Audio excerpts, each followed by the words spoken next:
اگلا جملہ قرآن کریم میں اسی آیت کا اگلا حصہ وَلَا تَجْعَلْ يَدَكَ مَغْلُولَةً إِلَىٰ عُنُقِكَ وَلَا تَبْسُطْهَا كُلَّ الْبَسْطِ، خرچ کرنے کے درمیان تمہارے درمیان کیا اعتدال ہونا چاہیے؟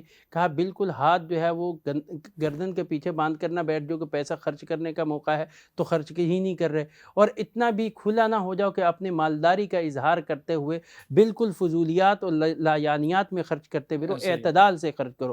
اعتدال کیا ہے؟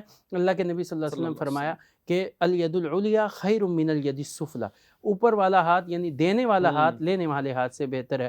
اب دینے اور دینے کے اعتبار سے اگلی قید اللہ کے نبی صلی اللہ علیہ وسلم فرمایا وَابْدَأْ بِمَنْ تَعُولُ، خرچے میں ابتدا اپنے گھر سے کرو، اپنے زیر کفالت افراد سے کرو، یہ تمہاری ذمہ داری ہے، ذمہ داروں پر خرچ کرنا جو ہے یہ تمہارے اوپر عین لازم کیا گیا۔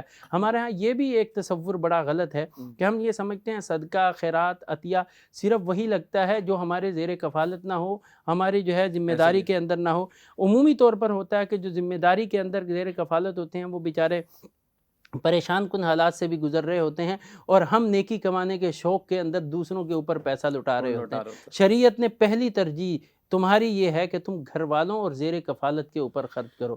اور اگلا جملہ اللہ کے نبی صلی اللہ علیہ وسلم نے فرمایا وہ بھی سوچنے کا، فرمایا کہ بہترین صدقہ کیا؟ خیر الصدقات علی ظہر غنا، کہ جو مالداری کے ساتھ کیا جائے۔ یہ نہیں ہے کہ آپ کو نیکی کا شوق چڑھ آیا ہے، اب آپ نیکی کے کمانے کے چکر میں جو کچھ ہے سب لٹا کر واپس آ جاؤ اور سارا خرچ کر دو، اور جو آپ کے ذمہ دار ہیں، جو اپنی ضروریات ہیں، اس کے لیے آپ کوڑی کوڑی کے محتاج ہو جاؤ۔ یہ بھی ایک ہمارے ہاں بڑا تصور ہے، خود کے پاس ہوتا نہیں ہے اور دوسروں پہ خرچ کرنے کے۔ ٹھیک ہے نیکی کا جذبہ بہت قابل قدر ہے، لیکن نیکی کا جذبہ شریعت نے جو نیکی کی حدود بتائی ہیں ان میں ہو کر رہنا چاہیے۔ اگلا جملہ اللہ کے نبی صلی اللہ علیہ وسلم نے فرمایا کہ من یستعفی یعفہ اللہ، جو اپنے آپ کو بچائے گا اور جو اپنے آپ کی اپنی عفت کی حفاظت کرے گا، وہ اپنے دامن کو دوسروں کے سامنے شرمندہ ہونے سے بچائے گا، ضروریات کا اظہار ان کے سامنے نہیں کرے گا، اللہ بھی اس کی عزت نفس کا خیال رکھیں گے۔ ومن یستغنی یغنہ اللہ، جو دوسروں سے مستغنی ہو جائے گا اللہ بھی اسے مستغنی کر دے گا۔ اس موقع پر ایک چھوٹا سا واقعہ میں اپنے ناظرین کے لیے ذکر کرنا چاہوں گا۔ تین بڑے محدث اور فقیہ گزرے ہیں تاریخ میں، علامہ ابن کثیر رحمۃ اللہ علیہ نے ان کا واقعہ اپنی کتاب البدایہ والنہایہ میں ذکر کیا ہے، اور اس نے اتفاق کے تینوں کا نام محمد ہے۔ ایک جو ہے وہ محمد ابن خزیمہ ہے جو بڑے محدث ہیں، صحیح ابن خزیمہ کے نام سے ان کی بڑی مشہور حدیث کی کتاب ہے، اور ایک محمد بن نصر المروزی ہیں، قیام اللیل کے نام سے ان کی بڑی شاہکار کتاب ہے، اور ایک محمد ابن جریر الطبری ہیں، تفسیر کی بڑی جو ہے بہترین ان کی کتاب ہے۔ یہ تینوں ایک علاقے کے رہنے والے تھے۔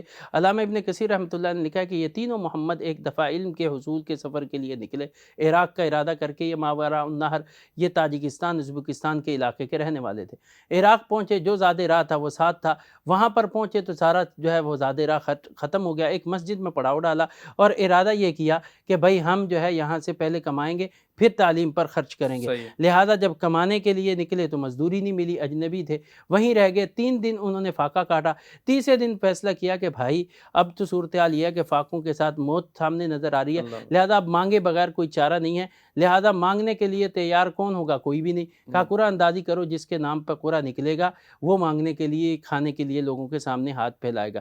محمد ابن جریر الطبری جو مفسر قرآن ہیں، ان کے نام پر جو ہے قرعہ نکل آیا۔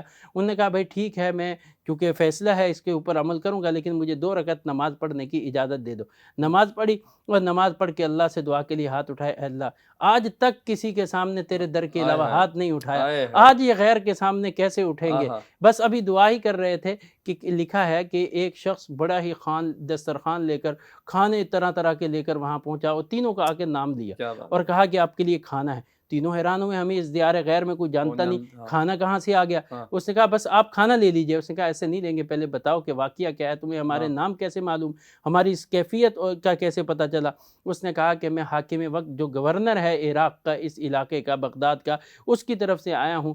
صورتحال یہ ہے کہ بغداد کے حاکم نے رات خواب دیکھا جس میں نبی کریم صلی اللہ علیہ وسلم تشریف لائے، اور آپ نے اس کو ڈانٹا اور کہا کہ تمہارے گھر کے اندر ہمارے 3 معزز مہمان ہیں اور فاقے کے عالم میں ہیں، تمہاری اس حکمرانی کا کیا فائدہ، تم ان سے بے خبر ہو۔ تو یہ ہے قرآن کہہ رہا ہے وَمَن يَسْتَعْفِفْ يُعِفَّهُ اللَّهُ، اللہ کہہ رہے ہیں، اللہ کے نبی کہہ رہے ہیں کہ جو اپنے آپ کو پاک دامن رکھے گا اللہ اسے پاک دامن کر دے گا۔ وَمَن يَسْتَغْنِ يَغْنِهِ اللَّهُ۔ اس لیے آج ہمارے دور کے اندر اس حوالے سے بہت جو ہے کمی پائی جاتی ہے، اپنے آپ کو لوگوں کے در در گھمانے کے بجائے اللہ کے در پہ آنا اللہ چاہیے وہ اور بہت اس اہم سے پوائنٹ مانگنا ہے، چاہیے، اپنی مالداری کے اظہار کرنے کے لیے تبریز اور اسراف سے بچتے بچنا ہوئے یہ جو مال اللہ نے دیا ہے اس کو اللہ کے بندوں میں خرچ کرنے کی جو ہے وہ عادت ڈالنی چاہیے۔